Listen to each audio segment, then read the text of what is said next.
I'm continuing on with the Code Talker in Chapter 2, Boarding School. The boarding school was more than 100 miles from my home, so our journey took us several days. We slept out under the silver moon and the bright stars. Each morning my uncle cooked food for us over the fire, usually mutton and beans. Those meals were so good, and the time I spent with him was precious to me. I know I was going to be away from all of my family.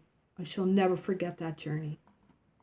However, what I remember most is the morning of my arrival at Rehoboth Mission. It did not begin well for me. As soon as my uncle reached the gate of the school, like all the other parents and relatives who had traveled far to bring their children there, he was told that he had to go. He patted me one final time on my shoulder, stroked his mustache with his other hand, and nodded slowly. "You will remember," he said. He watched me walk through the gate before he climbed back up onto the seat of the wagon, lifted his reins, clucked to the horses, and drove off without looking back. He did not say goodbye. There is no word for goodbye in Navajo. So I was left standing there, a sad little boy holding tight against my chest the thin blanket in which my few belongings were tied. But I was not alone. There were many other Navajo children standing there, just as uncertain as I was. Like me, those boys and girls were wearing their finest clothing. Their long black hair glistened from being brushed again and again by loving relatives. The newest deerskin moccasins they owned were on their feet. Like me, many of them wore family jewelry made of silver and set with turquoise and agate and jet. Our necklaces and bracelets, belts, and hair ornaments were a sign of how much our families loved us, a way of reminding those who would now be caring for us how precious we were in the eyes of our relatives. Suddenly, as if everyone had remembered their manners all at once, we began to introduce ourselves to each other as Navajos are always supposed to do. We said hello, spoke our names, told each other our clans and where we were from. As you know, our clan system teaches us how we were born and shows us how to grow. By knowing each other's clan, the clan of the mother we were born to, the clan of the father that we were born for, we can recognize our relatives. Yate, a tall Navajo boy, said with a red headband, said to me, "Hello, I am Many Horses. I am born to Bitterwater clan and born for Towering House. My birthplace is just west of the Chinle, below the hills there to the west."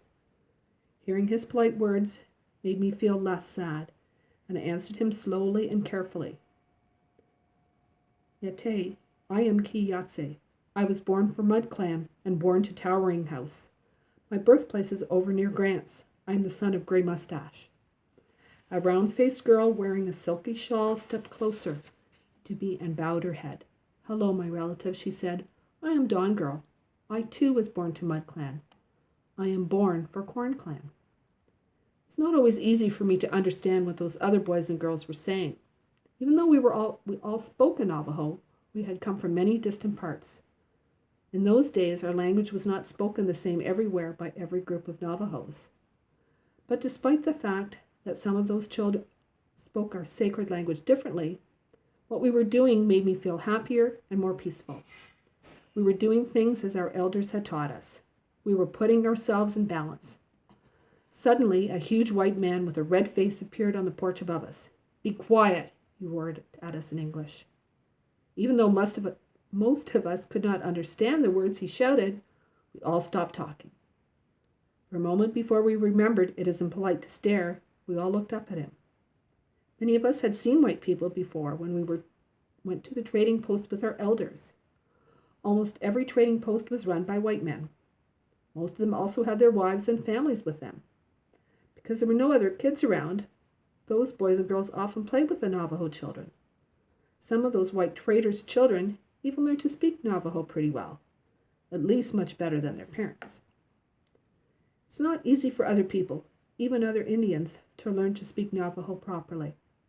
The traders always tried to use a little Navajo, but they knew very few words. Sometimes they thought they were saying one thing when they were saying something quite different. I liked to hear the funny way the trader at our post tried to talk Navajo, but it kept a straight face because it would have been rude to laugh at a grown-up. Even a grown-up who had just said that all sheep above the age of 6 should be in school. However, Even though most of us had seen white men before, none of us had ever seen one like that red-faced white man who yelled at us on my first day at the boarding school.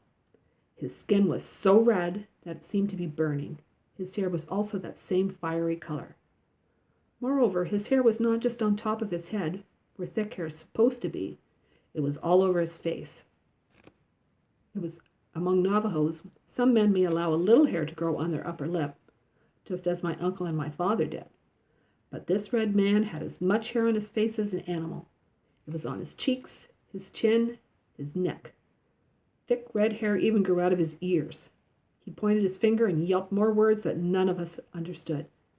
"Is that a man speaking, or is it a dog?" one of the boys next to me whispered in Navajo. He wasn't joking. It was a serious question. The huge white man's angry shouts did sound like the barking of a dog. We all put our heads down as that red dog white man yelped and roared. Finally, he became silent. But he kept staring down at us, waiting for something. When none of us moved, but just stood there, politely looking down at the ground, he barked at us again even louder. We did not realize that he was ordering us to lift up our faces. We could not understand that he was telling us we must look at him to pay attention. None of us yet had learned that white people expect you to look into their eyes, the way you stare at an enemy when you're about to attack. Among our nation, the only time children look down is when they are ashamed of something. "What does he want?" a girl whispered in a frightened voice. "He seems angry enough to eat us." A dark-skinned man with a kind face walked up to stand beside the big red white man. The red white man growled something at him, and the dark-skinned man nodded. Then he turned to us. "My dear children," he said in Navajo in a comforting voice, "my name is Mr. Jacob Benelli. I am born to Salt Clan and born for Arrow Clan." That was when we all realized this dark-skinned man was Navajo. We had not even thought he was any kind of Indian at all before he spoke. It was not just because he was dressed like a white man, but because his hair was so short. He wore no hat, and you could see that all his hair had been cut off close to his scalp. We had never seen a Navajo man with such short hair. Back then, all Navajo men were supposed to have long hair. Realizing that this man dressed like a white man was a Navajo made us look around the schoolyard. We'd already noticed there were many older boys and girls there, all in uniforms. We thought they were white children.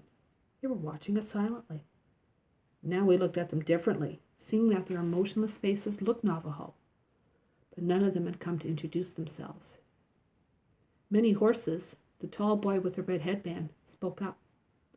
"My uncle," he said to Mr. Jacob Benelli, using the polite form of address to show he respected this man like a relative. "Are those other children in white men clothing also Navajos?"